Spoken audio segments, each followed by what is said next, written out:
Bonjour tout le monde, vous avez peut-être croisé ou entendu parler de cet étrange marquage et panneau indiquant une vélorue. Cette signalisation reste encore largement incomprise, je vais donc prendre le temps de vous présenter ce concept d'aménagement qui pourrait venir révolutionner la manière dont on se déplace dans nos villes et à la campagne. Oh oui, incroyable!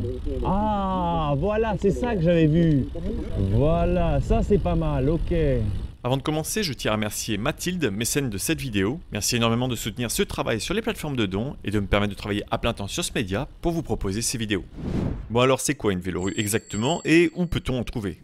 Alors j'en ai croisé plusieurs à Paris. Il en existe une plutôt petite juste à côté de Rivoli. Il en existe deux proches de Nation sur chaque contre-allée de chaque côté de la chaussée. Une qui débute au niveau de la place de Clichy sur la rue d'Amsterdam et qui va vers la gare de Saint-Lazare. Et le plus grand axe à ce jour sur la rue de Charenton. J'ai également pu en croiser à Bordeaux, à Rennes, et il en existe également en Europe, aux Pays-Bas, en Belgique et en Allemagne. Et chaque ville, chaque pays a ses propres règles et définitions de cet aménagement. Mais dans les grandes lignes, c'est une rue où le vélo est prioritaire et les véhicules motorisés y sont autorisés, mais en tant que simple invité, comme le panneau néerlandais le résume très bien. Rue cyclable voiture en tant qu'invité. Et si l'on devait le définir simplement, c'est un petit peu une zone piétonne, mais pour les vélos. Les cyclistes ont le droit d'y circuler dans les deux sens de circulation et au milieu de la chaussée. Et là vous allez me dire, mais en quoi cet aménagement est différent d'une zone 30? Et c'est une très bonne question.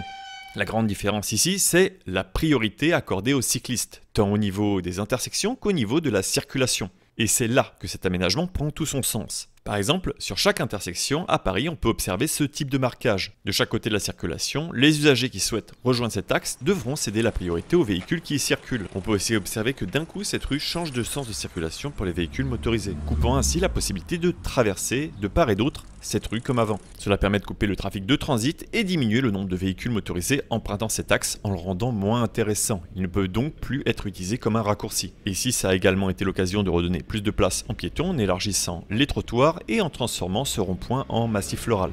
C'est vrai qu'avant ici, il y avait une route qui traversait. Et aujourd'hui, il y a un petit parc qui a fait son apparition à la place de cette route, qui permet d'offrir un petit peu plus de place aux piétons, grâce à la mise en place de cette vélorue. Pour réaliser ce type d'aménagement, il faut donc repenser le plan local de circulation sans pour autant empêcher aux riverains d'accéder à leur domicile, aux livreurs d'accéder aux commerces et particuliers, aux professionnels d'intervenir, aux secours d'accéder à ces zones, aux personnes âgées et malades, familles nombreuses de se déplacer et évidemment de permettre les déménagements et les transports d'armoires normandes. Bref, tous ceux qui ont encore absolument besoin d'avoir un véhicule motorisé pourront toujours accéder à cette zone, mais il n'y aura plus aucun intérêt de la traverser comme un raccourci. Pour expliquer un petit peu cette idée, voici le principe qui est très bien appliqué à côté de Nation, sur la vélorue sur le cours de Vincennes. L'itinéraire des véhicules motorisés ici est coupé, obligeant de faire un détour. En revanche, les cyclistes et piétons peuvent continuer à passer grâce à ce que l'on appelle un filtre modal, qui peut prendre plusieurs formes, soit c'est un massif floral, soit c'est un poteau rétractable, soit comme ici, c'est des poteaux au milieu de la route. Et donc ici, les automobilistes sont obligés de faire demi-tour et sortent automatiquement de ce bloc. Et cet aménagement renvoie donc tout le trafic de transit sur les axes qui sont en parallèle. Et si l'on observe plus en détail ce qui a été fait à Paris, c'est la même logique qui a été appliquée partout. Sur la rue d'Amsterdam, par exemple, le sens de circulation a été changé pour également diminuer le trafic dans cette zone. Ça se ressent vraiment fortement, il y a beaucoup moins de véhicules motorisés qui passent par là. Les véhicules ont le droit de s'arrêter sur chaque bord de la chaussée, pas de stationner. Là on voit c'est juste pour un arrêt, c'est de la desserte. S'ils veulent stationner, ils vont dans les rues qui sont à perpendiculaires. Il y a les places personnes à mobilité réduite qui sont conservées. Et le simple fait d'avoir fait ça, de permettre la circulation aux véhicules, mais de bloquer l'itinéraire, regardez. Regardez à quel point cet aménagement est calme.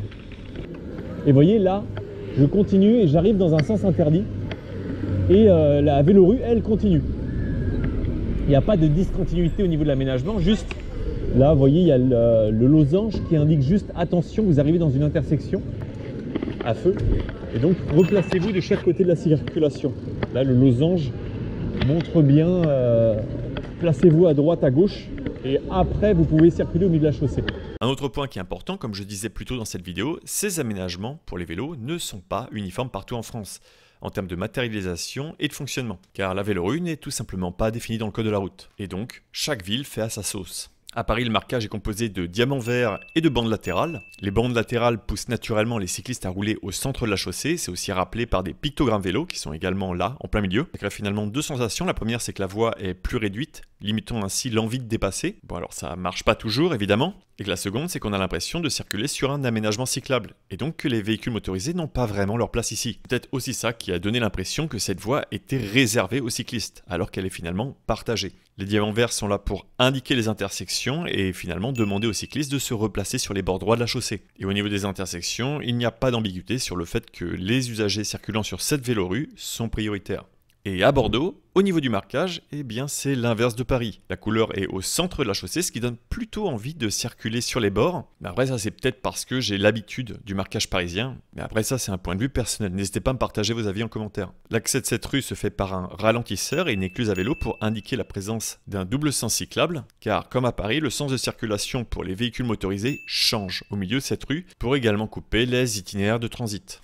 Et à Rennes, j'ai également pu voir ces rues vélos hors milieu urbain. Sur des axes secondaires, ça ressemble à ça avec un séparateur en plein milieu. Ah et oui, je suis allé à Rennes, donc je vous prépare un sujet spécial sur cette ville et j'ai plein de choses sympas à aborder, donc n'hésitez pas à vous abonner pour ne pas louper le sujet. Cet espace est partagé entre les cyclistes et les véhicules motorisés, j'ai pu échanger avec des associations et des abonnés sur place. Ils m'ont indiqué que ces aménagements fonctionnaient bien, qu'ils n'ont pas eu de conflit avec les automobilistes et que certains patientaient même derrière les cyclistes en hésitant de les dépasser. Car ça aussi c'est une idée reçue, dans les rues vélos, il est possible de dépasser les cyclistes. Et ce, tant que la distance d'1 mètre de largeur avec le cycliste est respectée en ville et 1,50 m hors milieu urbain. Ce panneau Vélorue, par défaut, n'interdit pas le dépassement, car encore une fois, ce panneau Vélorue n'existe pas dans le code de la route. Et il n'existe pas non plus dans le code de la route de panneau qui interdit de dépasser un cycliste, uniquement un autre véhicule motorisé. Et pour savoir quand dépasser un cycliste, je vous laisse revoir ce sujet où je donnais des indices, comme par exemple la largeur du passage piéton. S'il fait 4 bandes, c'est que vous avez suffisamment d'espace pour pouvoir dépasser un cycliste dans cette rue. Et enfin, aux Pays-Bas, c'est un espace partagé entre les cyclistes et automobilistes, et les automobilistes ont le droit également de dépasser les cyclistes. Ces aménagements sont indiqués très clairement par une différenciation de couleurs. En gros, si un aménagement est rouge, c'est que les cyclistes y sont prioritaires. Pas de feu de circulation, donc là je suis prioritaire, on peut voir les petits triangles au sol. Donc, je vais juste m'engager. Ensuite ici on arrive sur une rue qui est partagée, même l'automobiliste me laisse passer. Les automobilistes dépassent les cyclistes, mais ils me laissent une distance très suffisante. Et ces aménagements partagés aux Pays-Bas sont en général présents sur de très courtes distances. Ah, ok, d'accord. Oui, et puis là, on voit tout de suite qu'après avoir partagé la circulation, on préfère quand même séparer et mettre des cycles ici, séparés complètement. Bon, maintenant que vous avez compris un petit peu mieux ce concept et comment il est mis en place, pourquoi dans certains cas ça ne fonctionne pas? Et pour s'intéresser à ce cas de figure, le meilleur exemple que j'ai trouvé, c'est sur la chaîne YouTube de Ben Twint, où on peut voir ce cycliste circuler sur une vélorue belge, qui elles sont ancrées dans le code de la route et où il est interdit de dépasser les cyclistes. Et malgré cette règle, les automobilistes forcent régulièrement le passage et tentent des dépassements, créant ainsi des conflits et des situations anxiogènes et dangereuses avec les cyclistes. Je me suis donc intéressé à cette rue présente dans nombre de ces vidéos et essayé de comprendre pourquoi il y avait autant de friction ici. Et en prenant un petit peu de hauteur, on se rend compte que cette rue est à double sens de circulation et ininterrompue sur toute sa longueur. Elle est donc utilisée comme un raccourci par de nombreux automobilistes au lieu d'être considérée comme une voie résidentielle avec uniquement du trafic local. Pour pallier à ce problème et limiter le trafic, la solution la plus simple serait donc la mise en place de différents filtres modaux sur ces intersections, ici et là, et ils pourraient se matérialiser sous forme de potelets rétractables, de bacs à fleurs ou potelets bloquant ainsi le trafic motorisé et permettant aux cyclistes et piétons de traverser. Une autre solution serait une alternance de sens unique. Ça serait également l'occasion de revoir la largeur de cette voie et de donner plus d'espace aux piétons et à la végétation, en mettant par exemple une nouvelle rangée d'arbres. Et en plus de ces précédents points, la mise en place de ralentisseurs tous les 100 mètres. Après bien sûr, si le plan local d'urbanisme réduit déjà la longueur des rues à moins de 100 mètres, c'est pas indispensable d'en mettre partout des ralentisseurs. Ces différentes contraintes obligeraient finalement les conducteurs à faire un détour par la nationale plutôt qu'emprunter cette voie résidentielle. Ces changements permettraient de réduire drastiquement le nombre de véhicules motorisés qui vont transiter sur cet itinéraire et également leur vitesse. Alors bien sûr, je n'excuse pas le comportement actuel des usagers dans cet aménagement, je ne fais que présenter des solutions pour limiter au maximum ces frictions. En conclusion, pour mettre en place ces vélorues, ça nécessite plus que de la simple peinture au sol et des panneaux. Il faut prendre le temps d'étudier le quartier dans son ensemble en privilégiant idéalement un axe secondaire parallèle à une voie principale pour pouvoir l'adapter en modifiant le plan local d'urbanisme. Modifier les sens de circulation, ajouter des filtres modaux, des ralentisseurs et de la signalisation pour permettre de garantir un aménagement attractif et encourageant les déplacements à vélo, tout en assurant une meilleure cohabitation entre les usagers de la route. Et ce, après avoir limité le trafic de transit. En France, malheureusement, il n'existe pas encore de définition formelle de la vélorue, ni de réglementation, ni de cahier des charges quant à sa mise en œuvre. Ce qui peut aussi s'expliquer par les contraintes à prendre en compte, car il s'agit davantage d'un concept que d'une réglementation, tout comme les superblocs dont je parlais dans ce sujet, qui permettent également de réduire le trafic de transit au niveau d'un quartier, mais sans vraiment avoir un panneau particulier. Et pourtant, comme vous l'avez vu, cet aménagement représente le chaînon manquant des aménagements cyclables. Il permet de déployer rapidement un réseau cyclable partout en France en transformant des quartiers en zones cyclables et en développant ainsi le maillage de toute une ville, aussi bien dans les zones urbanisées que dans les milieux hors urbains, comme on a pu le voir à Rennes. C'est une solution encore peu ou mal utilisée malgré son énorme potentiel et j'espère que cette vidéo a permis de mieux comprendre cet aménagement et son intérêt. Merci à Mathilde qui a financé ce sujet via Tipeee et merci pour votre soutien financier sur les plateformes de dons qui me permettent de réaliser ce travail à plein temps. Je tiens également à remercier le site Urbanisme Cyclable et l'article de Rivovasta pour leur travail de synthèse qui ont été des sources précieuses pour cette vidéo. Vous pourrez retrouver toutes les sources en description de cette vidéo. Et merci aux bénévoles qui m'aident à vous offrir cette vidéo sans faute. N'hésitez pas à commenter, liker, vous abonner pour soutenir ce travail. Il est temps pour moi de vous dire à bientôt pour de prochaines vidéos. Et bonne route! C'est vrai que c'est assez impressionnant le flux de cyclistes qu'il y a sur cette vélorue. On voit vraiment que le simple fait d'avoir coupé le transit sur la rue a fait exploser le nombre de cyclistes. Ici, maintenant, c'est vraiment un axe qui est sécurisé et qui est équilibré. C'est-à-dire qu'il y a plus de cyclistes que de véhicules motorisés. Donc, ils ont automatiquement plus leur place.